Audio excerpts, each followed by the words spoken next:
What's up everybody, Superworks fan here for another Mustang Monday video. So I apologize I haven't done one in a few weeks here. There hasn't really been anything new with the car though. Like I said when I originally started doing these, I'm only going to post one of these videos whenever there's something to talk about because I don't want to just sit here and ramble on about nothing. But I've done a good amount of driving here in the past few weeks since the last one. I'm almost at 12,000 miles now. I did a 7-hour little road trip to Virginia Beach area and back a couple of weeks ago, and so this car though on road trips is just so nice. I love driving this thing on the highway, especially this one with the super soft suspension, non-performance pack, tall sidewall tires. It just makes for a really smooth, comfy ride. The 355 gears here are just great for that too.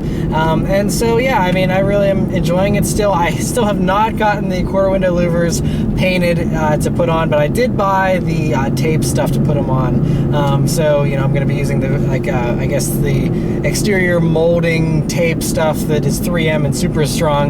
I bought a little package of that, so at least I have this stuff needed to put them on. I just need to, you know, go drive over to the body shop, which is about 45 minutes away, to get them actually painted and stuff, and then get them put on the car, and I'll do that video hopefully here before the end of this month. It's just been crazy with all the travel here the past few weeks, and I will be getting those videos up as well soon of the Cadillac Performance Driving Academy that I did. If you follow me on social media, you know about all this stuff.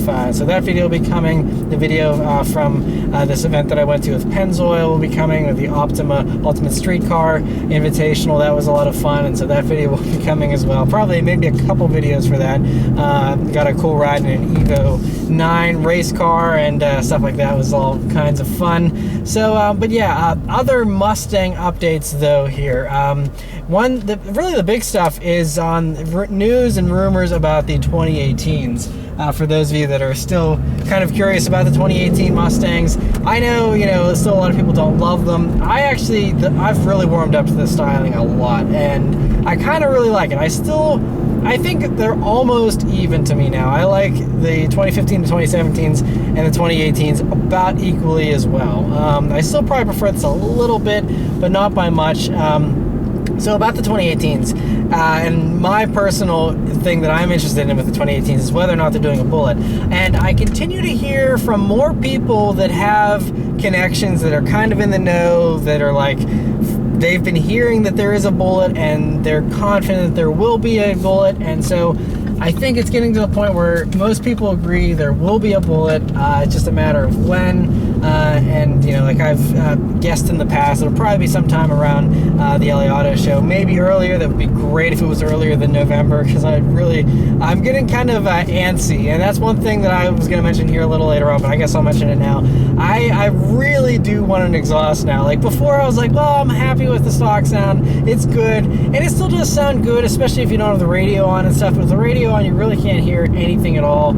And I think I've decided on what exhaust I will do, because I think the way that I've been looking at it, I like the Corsa Sports, but I don't like how they have the X-pipe, because I like the sound of the H-pipe better. So I think when I do an exhaust, if I keep this car, again, that's the big if, because that's why I wish I knew whether or not there was a bullet coming and whether I wanted the new bullet, because I really want to tear into this, but I can't, because I don't want to have to reverse all of the mods. Not that I'm doing any kind of crazy extensive mods, but the few mods that I am going to do, I just don't want to reverse those 6 months from now and put the car back to stock again. I hated doing that with the EcoBoost, and so I'm still holding off. But I think my exhaust plan, if I do keep this one, is that I'm probably going to do a resonator delete first and replace that with an H-pipe.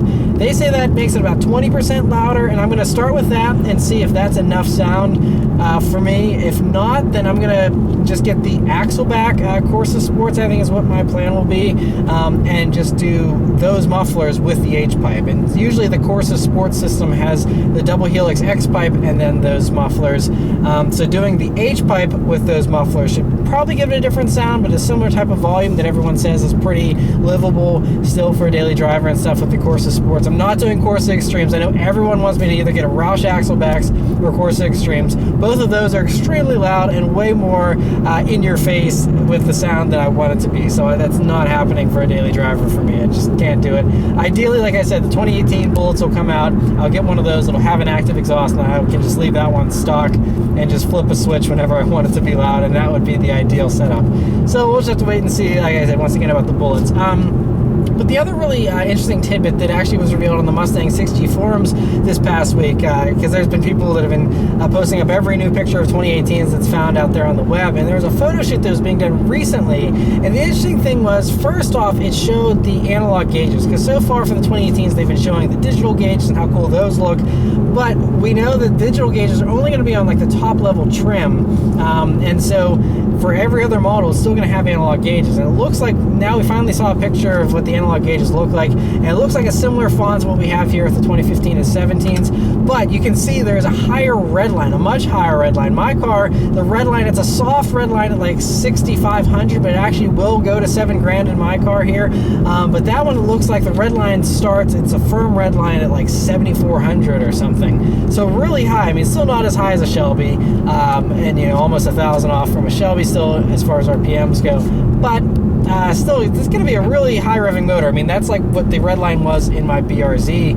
and that I felt was pretty high revving. So to have that with a nice big 5-liter V8 and definitely more horsepower than the current 5-liter is going to be pretty exciting.